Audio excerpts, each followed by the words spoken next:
In the top stories, Education Minister provides update on the construction of the new Baster High School building.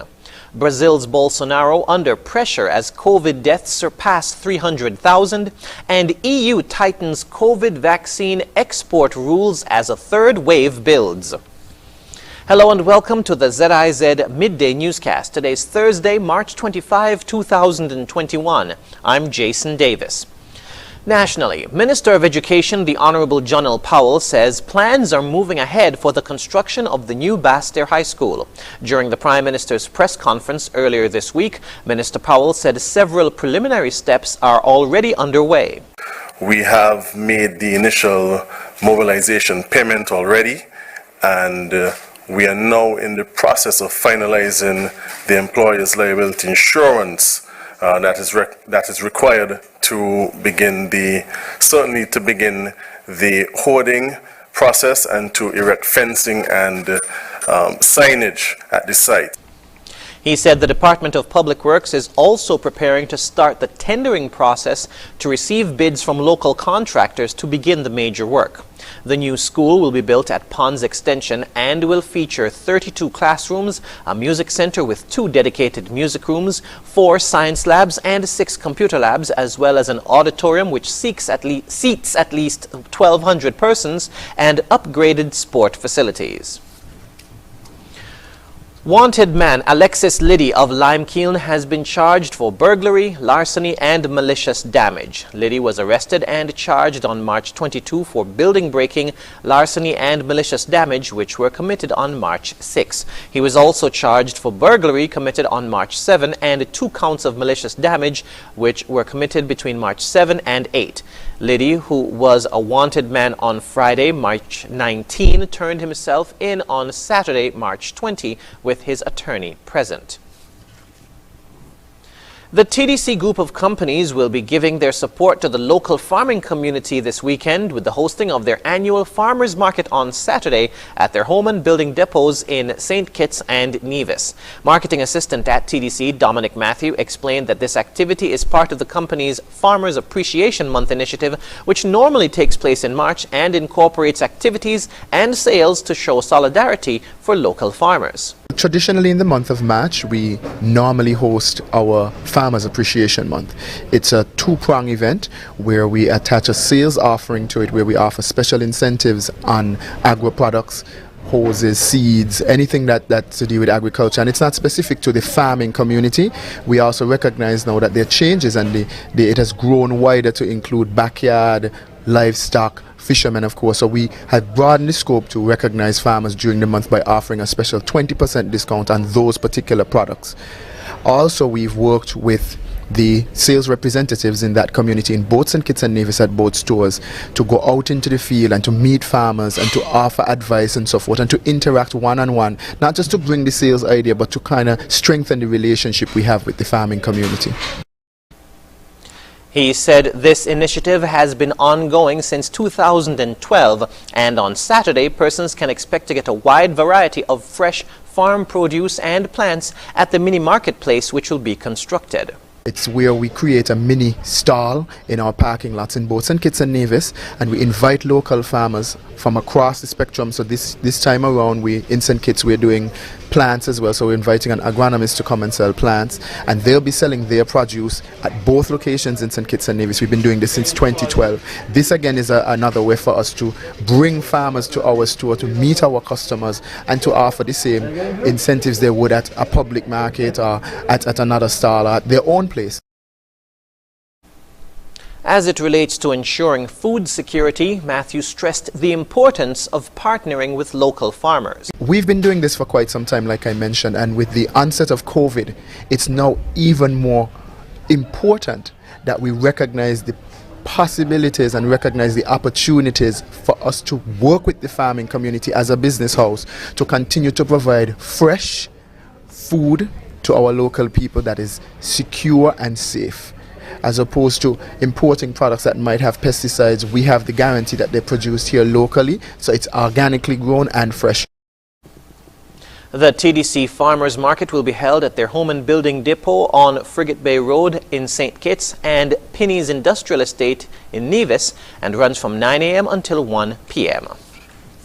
We now move to news on the regional scene. Brazil's death toll in the coronavirus pandemic surpassed 300,000 on Wednesday as hospitals ran short of oxygen supplies and emergency ward beds. President Jair Bolsonaro, who has been a COVID-19 skeptic, has finally called for coordinated action on the virus and is ramping up its vaccination drive.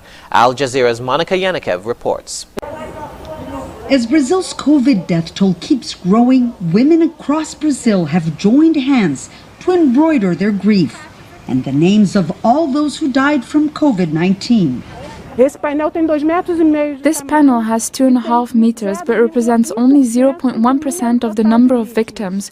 We would need 1,000 panels like this one for all the victims. That's another 2.5 kilometers of cloth. Pressure against President Jair Bolsonaro has been mounting as infections and death continue to spiral out of control. Brazil's Bar Association has asked the Attorney General to charge President Jair Bolsonaro with criminally mishandling the pandemic. 500 bankers, economists, and businessmen wrote a letter asking the government to stop boycotting measures aimed at controlling the new wave of infections and to start heeding to the advice of doctors and scientists. On Tuesday, Bolsonaro went on television to say he was in favor of the vaccines he had criticized in the past and was slow to start buying. Throughout Brazil, his words were greeted with pot-banging protests. With next year's presidential election in mind, Bolsonaro met Wednesday with representatives from Congress and the Supreme Court. 1 year after COVID-19 struck Brazil, the government has finally announced a committee to deal with the pandemic on a national level. Meanwhile, in this square, 19-year-old Heloisa Castro embroidered the names of her daughter-in-law and a friend. She says she can deal with the sorrow, but not with the anguish of watching nothing being done. Monica Yanikev, Al Jazeera, Rio de Janeiro. In Antigua and Barbuda, retesting for COVID-19 is high on the agenda of prison authorities. Acting Prison Superintendent Jermaine Anthony provided an update in this ABS News report. Of the 32 confirmed cases from March 6 and 7, every one of those inmates retesting would have been completed on them as of 8 a.m. this morning. Chief Officer Jermaine Anthony says there are still over 100 results outstanding but have been deemed null and void. He says given the time that has passed, the possibility exists for those who tested negative to now be positive. We will be embarking on a retesting program of the entire prison population once we get the testing supplies. Anthony says, based on the prison population and the prison staff, a minimum of 350 test kits are required. He says the prison medical officer has a preference for the rapid antigen test kits. Because that would give him, within 15 minutes, an indication as to who would have tested positive and who is negative, so that we can begin the segregation process and the isolation procedures for those who would have tested positive. The chief officer reassures the public the prison administration is doing its endeavor best to ensure the health and safety of the inmates. We ask people to refrain from the speculation and be guided by the facts as is reported to them by the prison administration and the prison medical team. Sherilyn Beza reporting for ABS News. Internationally, the European Union and the United Kingdom still appear to be on a collision course over vaccine supplies as the bloc faces a third wave of coronavirus. It's set to tighten rules on exporting vaccines, with supplies of the AstraZeneca jab a central issue. In the meantime, several countries are struggling to find the right measures to stop more citizens becoming sick. Al Jazeera's Rory Challens reports. Spring is in the air in Europe, but so too is something less welcome, something that is also having its rebirth. Much of the continent is eyeing a looming third wave of coronavirus. 19 countries are now reporting increasing case numbers. 15 member states are reporting increased hospital and ICU admissions, while 8 member states are now reporting increased number of deaths. With more COVID-19 infections comes agony about lockdowns. Belgium is shuttering schools, non-essential shops and hairdressers until late April. Germany can't decide what to do. Angela Merkel has apologised and cancelled a hastily planned 5-day Easter lockdown after a political backlash. Ein Fehler muss als Fehler benannt werden. A mistake needs to be called a mistake, and above all, it must be corrected. And if possible, this needs to happen as soon as possible. At the same time, I am aware that this whole business has created even more uncertainty, and I deeply regret this, and I ask for forgiveness. Europe's repeating misery comes as it tries to sort out its beleaguered vaccination programme. In the EU, only 10% of the adult population has received a jab so far. By contrast, the UK has already injected more than half. The European Commission is planning tighter rules on vaccine exports to protect already reduced EU supply. It says it's not targeting any particular country, but it wants the situation to be more reciprocal.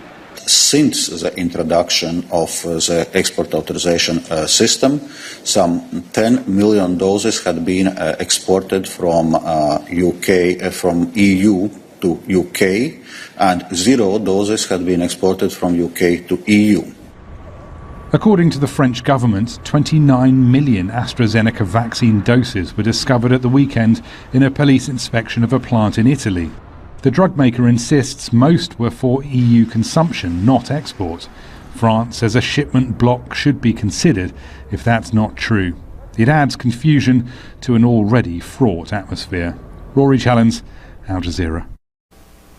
U.S. President Joe Biden has appointed Vice President Kamala Harris to manage the rise in migrant flows at its southern border.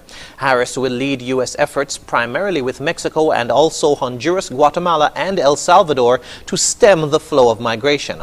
Critics of the Biden administration say the president, who has touted a softer approach to asylum seekers, is to blame for the increase in arrivals, particularly among unaccompanied children. Al Jazeera's Shihab Ratansi reports. President Biden said no one was better qualified to take charge of the influx of unaccompanied migrant children than his vice president. And he pointed out that this was the role he took under President Obama when he was vice president. One of the ways we learned is that if you deal with the problems in country, it benefits everyone. Kamala Harris laid out several areas of focus. I look forward to engaging in diplomacy with government, with private sector, with civil society and the leaders of each in El Salvador, Guatemala, and Honduras to strengthen democracy. But the mere fact that once again a vice president is being tasked with this role is raising questions about whether Harris will really be bringing new thinking to the issue of migration or will stick to strategies that clearly haven't worked in the past. Regional development isn't something that you can switch a light on and off. It's going to take time, it's going to take effort, and it's going to take years of sustained development. So while what VP Harris is doing might pay off in the long run, in the short term, the more important thing is going to be to surge resources to the border to handle the arriving families and children safely and humanely. The Biden administration is being given credit for speeding up the processing of child migrants who began entering the country in November when a court forced the Trump administration to relax its blanket ban on undocumented migration, but only for unaccompanied children. A highly choreographed tour of a facility in Carrizo Springs, Texas, was arranged for one U.S. network and then distributed to the rest of the media on Wednesday. The footage showed uncrowded spaces. The reporter on the tour wasn't allowed to speak to any children. 400 kilometers south here in Donna, Texas, at the border, we know circumstances are different. This facility is overflowing with unaccompanied children. On Sunday, it was 1,500% over capacity. There are many reasons why March is on track to see a record 17,000 unaccompanied, undocumented children enter the U.S. at the southern border, not least the normal seasonal increase in migration in the spring that this year has been supplemented because Donald Trump closed the border between March and November of last year. But migrant groups say there's plenty of blame to go round for the current chaos and distress, starting with successive governments, both Democratic and Republican, that have spent an estimated $55 billion over the last 12 years on what's referred to as the border industrial complex, high-tech equipment and militarization at the border, instead of investing in humane facilities to shelter and process the yearly flow of undocumented migrants that streams to the border nonetheless. Shihab Ratansi, Al Jazeera, Donna, Texas. And now for the weather. Current conditions are partly cloudy skies with a gentle breeze of 10 miles per hour from the east-northeast. The temperature is 28 degrees Celsius or 82 degrees Fahrenheit. Seas are moderate with waves not exceeding 5 feet. During the next 24 hours, a relatively dry and stable atmosphere will be dominant over the area. However, shallow, low-level patches embedded within a moderate to fresh trade wind flow could be transported across the area and lead to a slight chance for shower activity over and around the islands during that time. The weather forecast for St. Kitts and Nevis today says to expect partly sunny skies in general with a 20% or slight chance of a brief passing shower. For tonight, it's mostly fair and cool conditions with a 20% or slight chance of a brief passing shower. Sunset today will be at 6:23 p.m., sunrise tomorrow at 6:10 a.m. And that brings us to the end of the ZIZ Midday Newscast. Join us this evening for these stories and more in detail. Thank you for tuning in. I'm Jason Davis.